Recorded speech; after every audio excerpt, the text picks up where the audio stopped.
बेशक वो बैठा है वो सुता है ਉਹਦੇ ਜਿਸਮ ਦਾ ਕੋਈ ਨਾ ਕੋਈ ਅੰਗ ਉਸ ਢੋਲ ਦੀ ਤਾਲ ਦੇ ਨਾਲ ਚੱਲ ਰਿਹਾ ਹੋਵੇਗਾ ਚਾਹੇ ਪੈਰ ਦਾ ਅੰਗੂਠਾ ਚੱਲ ਰਿਹਾ ਉਹਦਾ ਸਿਰ ਚੱਲ ਰਿਹਾ ਤੇ ਜਿਸ ਨੂੰ ਥੋੜੇ ਜਿਹੇ ਜਰਾ ਸੇਮ ਮੌਜੂਦ ਨੇ ਬਚਪਨ ਵਿੱਚ ਘੁੰਮਰ ਖੇਡੀ ਵੇਖੀਏ ਉਹ ਬੇਸ਼ੱਕ 30 ਸਾਲਾਂ ਬਾਅਦ ਵੀ ਹੋਵੇ ਜਦੋਂ ਢੋਲ ਵਜਣਾ ਪੇਟ ਦੇ ਵਿੱਚ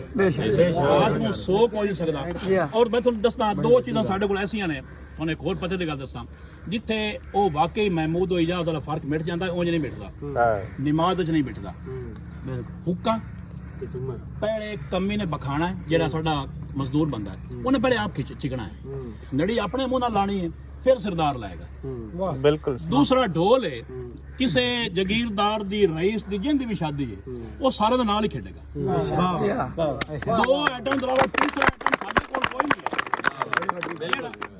ਜਿਹੜਾ ਉੱਥੇ ਇਹ ਬਰਾਬਰੀ ਹੋਏਗੀ ਪੰਜਾਬਾਂ ਦਾ ਜਗੀਰਦਾਰਾਂ ਦਾ ਸਿਸਟਮ ਪੰਜਾਬ ਦੇ ਵਿੱਚ ਇਹਨਾਂ ਦੋ ਚੀਜ਼ਾਂ ਤੇ ਆ ਕੇ ਜਗੀਰਦਾਰਾਂ ਦਾ ਸਿਸਟਮ ਖਤਮ ਹੋ ਜਾਂਦਾ ਔਰ ਅਸੀਂ ਵੀ ਇਸੇ ਤੋਂ ਢੋਲ ਰੱਖਿਆ ਹੋਇਆ ਹੈ ਕਿ ਉਸਤਾਦ ਵੀ ਉਸੇ ਲੈਣ 'ਚ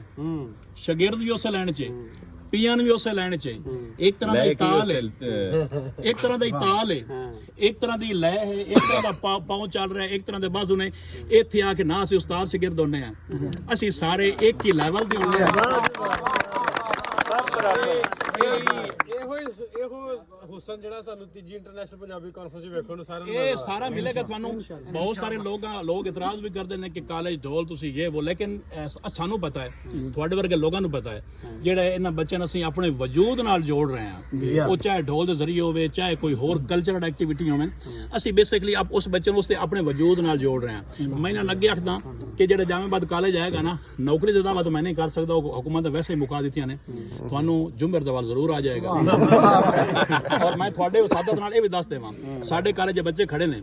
ਜਿਹੜਾ ਬੱਚਾ ਗਾਵਣ ਚੰਗੇ ਗਾ ਲੈਂਦਾ ਹੈ ਜਿਹੜਾ ਬੱਚਾ ਢੋਲ ਚੰਗਾ ਵਜਾ ਲੈਂਦਾ ਹੈ ਜਿੱਥੇ ਬਾਕੀ ਜਿਵੇਂ ਸਪੋਰਟਸ ਦਾਖਲੇ ਹੁੰਦੇ ਨੇ ਉਹਦੀ ਵੀ ਫੀਸ ਮਾਫ ਹੁੰਦੀ ਹੈ ਫਰੀ ਦਾਖਲੇ ਹੁੰਦੇ ਨੇ ਸਾਡੇ ਕੋਲ ਹਮੇਸ਼ਾ ਅੱਗੇ ਪਿਰਾਏ ਵੀ ਆਪਣੇ ਕਾਲਜ ਦਾ ਹੁੰਦਾ ਹੈ ਕੋਈ ਨਾ ਕੋਈ ਸਟੂਡੈਂਟ ਹੁੰਦਾ ਜਿਹੜਾ ਪਿਰਾਏ ਵੀ ਹੁੰਦਾ ਹੈ ਜੁਮਰ ਖੇਡਣ ਵਾਲੇ ਵੀ ਆਉਂਦੇ ਨੇ ਇਹ ਵੱਖਰੀ ਗੱਲ ਹੈ ਕਿ ਸਾਡੇ ਜੁਮਰ ਵੇਖ ਕੇ ਤੇ ਜਿਹੜੇ ਵਡੇਰਿਆਂ ਦੀ ਕੋਈ ਸ਼ਾਦੀ ਹੋਵੇ ਨਾ ਇਲਾਕੇ 'ਚ ਉਹ ਕਹਿੰਦੇ ਨੇ ਕਿ ਆ ਕੇ ਸਾਨੂੰ ਮਹਿੰਦੀ ਵੀ ਡਵਾਓ ਉਹ ਕੰਮ ਅਸੀਂ ਨਹੀਂ ਕਰਦੇ ਕਿਉਂਕਿ ਸਾਰੇ ਮੁੰਡੇ ਅੱਛੀਆਂ ਫੈਮਲੀਆਂ ਦੇ ਨੇ ਆਪ ਜ਼ਿਮੀਂਦਾਰ ਨੇ ਬੱਚੀਆਂ ਸਾਡੇ ਕੋਲ ਪੜ੍ਹਦੀਆਂ ਨੇ ਪਰਦੇ ਦੇ ਵਿੱਚ ਬੱਚੀਆਂ ਵੀ ਜੁਮਰ ਖੇਡਦੀਆਂ ਨੇ ਆਪਣੇ ਕਲਚਰ ਡੇ ਦੇ ਉੱਤੇ ਉਹ ਵੀ ਆਪਣੀ ਰਵਾਇਤੀ ਜੁਮਰ ਔਰ ਤੁਹਾਨੂੰ ਕਾਲਜਾਂ ਦੇ ਵਿੱਚ ਰਵਾਇਤੀ ਜੁਮਰ ਮਿਲੇਗੀ ਤੇ ਜਾਮੇ ਮੁਹੰਮਦ ਸ਼ਰੀਫ ਕਾਲਜ 'ਚ ਮਿਲੇਗੀ ਥੋੜੀ ਲੋਕੇਸ਼ਨ ਦਾ ਦੱਸ ਦਿਓ ਆਸਿਮ ਮੁਖਤਾਰ ਨੇ PhD ਕੀਤੀ ਹੈ ਨਿਊਜ਼ੀਲੈਂਡ ਤੋਂ ਉਸਨੇ ਜਿਹੜੀ 45 ਮਿੰਟਸ ਦਾ ਕਲਿੱਪ ਸੀ ਟੋਟਲ ਵੀਡੀਓਜ਼ ਉਹਨਾਂ ਜਿਹੜੇ ਪਾਈਆਂ ਸਨ ਉਸ ਤੋਂ 14 ਮਿੰਟ ਸਾਡੇ ਕਾਲਜ ਦੇ ਨੇ ਜੁਮਰ ਵਾਸਤੇ ਰਵਾਇਤੀ ਜੁਮਰ ਵਾਸਤੇ ਉਹਨਾਂ ਦੇ PhD ਦੇ ਥੀਸਿਸ ਦੇ ਵਿੱਚ ਸਾਡੇ ਕਾਲਜ ਦਾ ਲੋਕੇਸ਼ਨ ਜਨਾਬ ਅਸੀਂ ਤਹਿਸੀਲ ਬੁਆਣਾ 'ਚ ਖੜੇ ਹਾਂ ਤਹਿਸੀਲ ਬੁਆਣੇ ਤੋਂ ਉਬਰ ਦੇ ਪਾਸੇ 6-7 ਕਿਲੋਮੀਟਰ ਤੇ ਜਾਮੇ ਮੁਹੰਮਦ ਸ਼ਰੀਫ ਕਾਲਜ ਹੈ ਰਮਜ਼ਾਨ ਸ਼ੂਗਰ ਮਿਲ ਦੇ ਬਿਲਕੁਲ ਨੇੜੇ ਜ਼ਿਲ੍ਹਾ ਸਾਡਾ ਚਨਿਓਟ ਜਨਾਬ ਜਿਸ ਨੇ ਵੇਖਣੀ ਹੋਵੇ ਕਿਉਂਕਿ ਫਰਵਰੀ ਤੋਂ ਬਾਅਦ ਬੱਚਿਆਂ ਦਾ ਤਾਲੀਮ ਦਾ ਹਰਜ ਨਾ ਹੋਵੇ ਇਹ ਜ਼ਰੂਰੀ ਹੈ ਪਹਿਲੇ ਤਾਲੀਮ ਹੈ ਉਸ ਤੋਂ ਪਿੱਛੇ ਦੀਗਰ ਐਕਟੀਵਿਟੀਜ਼ ਨੇ ਅਸੀਂ ਤਾਲੀਮ ਜਦੋਂ ਸਾਡਾ ਸੈਸ਼ਨ ਖਤਮ ਹੁੰਦਾ ਨੇ ਫਰਵਰੀ 'ਚ ਤਕਰੀਬਨ ਕੋਰਸ ਖਤਮ ਹੋ ਜਾਂਦੇ ਨੇ ਉਦੋਂ ਸਾਡੀ ਕਲਚਰਲ ਐਕਟੀਵਿਟੀ ਸਟਾਰਟ ਹੋ ਜਾਂਦੀਆਂ ਨੇ ਤੇ ਇਹ ਸਿਰਫ ਜਨਾਬ ਤੀਜੀ ਇੰਟਰਨੈਸ਼ਨਲ ਕਾਨਫਰੰਸ ਵਾਸਤੇ ਇਹ ਤਿਆਰੀ ਅਸੀਂ ਕੀਤੀ ਹੈ ਤੇ ਜਦੋਂ ਉੱਥੇ ਰੰਗ ਆਇਆ ਨੇ ਪੂਰੀ ਤਿਆਰੀ ਨਾਲ ਇਨਸ਼ਾ ਹੁਸੈਨ ਤੇ ਜਿਹੜੇ ਦੋ ਸੋਹਣੇ ਪੈਣੇ ਉਹ ਵੀ ਆਵਣ ਪੂਰਾ ਰੰਗ ਉੱਤੇ ਵੇਖਣ ਰਵਾਇਤੀ ਜੱਪਾ ਸਾਹਿਬ ਅਸੀਂ ਖੜੇ ਆ ਤੁਹਾਡੇ ਨਾਲ ਤੇ ਇੱਥੋਂ ਦਾ ਜਿਹੜਾ ਖਾਸ ਰੰਗ ਹੈ ਦੋੜੇ ਦਾ